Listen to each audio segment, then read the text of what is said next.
Hi everyone, it's Chloe from Sewtree and I'm here today to show you how to make these beautiful puff coin earrings.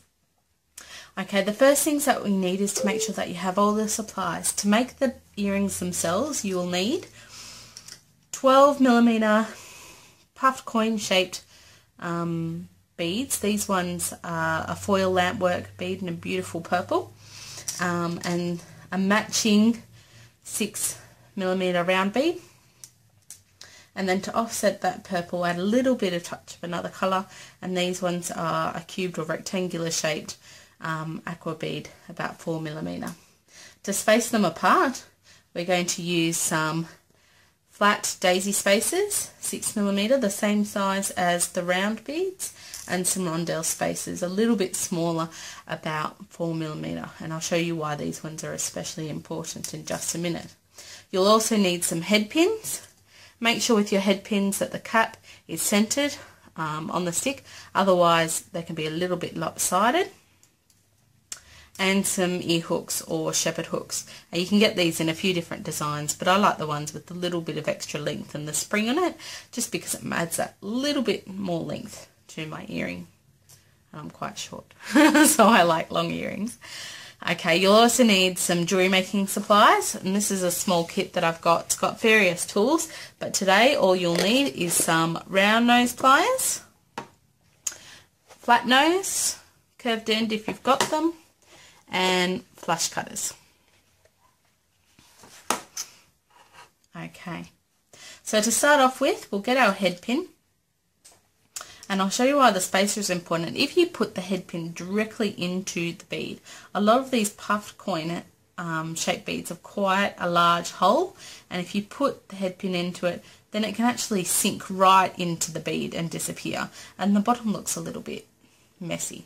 So I like to put a spacer on the end of it. It just neatens it up for one thing, and then your bead is going to sit a lot more securely on the end. To see there, it's quite secure there.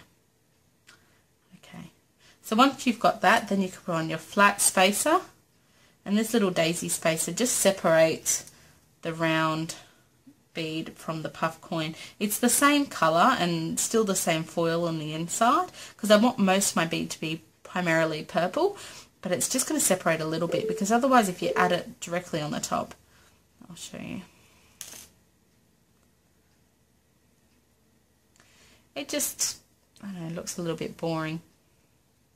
You want a bit of a pyramid shape when you're making beads. So your largest or your fattest bead at the bottom, and they sort of taper upwards. So to make that pyramid shape, then I'm going to add my little cube shape onto the end. Just like that. Beautiful. Okay, so now to add it onto the ear hook, what you need is to make a loop on the end of your eye pin. So you need to get your flat nose pliers, and we're going to bend the wire directly down, so it's about like almost a 90-degree angle. Once you've done that, then you can trim off the excess wire, about 1 centimetre. Okay, and then use your round nose pliers to make the loop.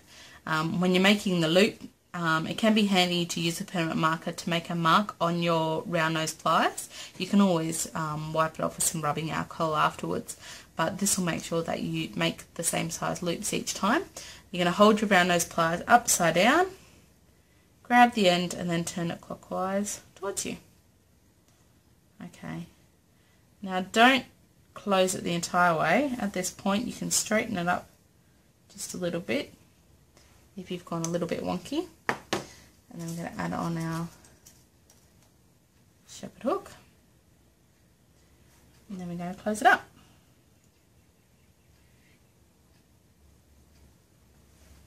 Okay.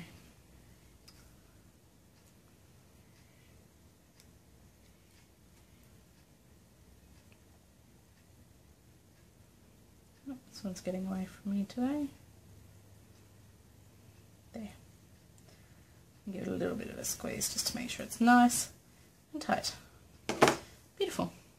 And there you go.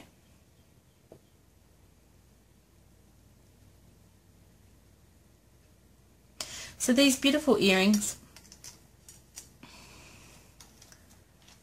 the kits are available through the Sewtree store.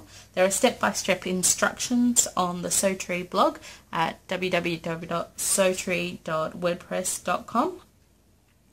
And if you've got any questions or comments, or you'd like to share below your creations, email us at sewtree@gmail.com or make a comment below. Have fun. Bye.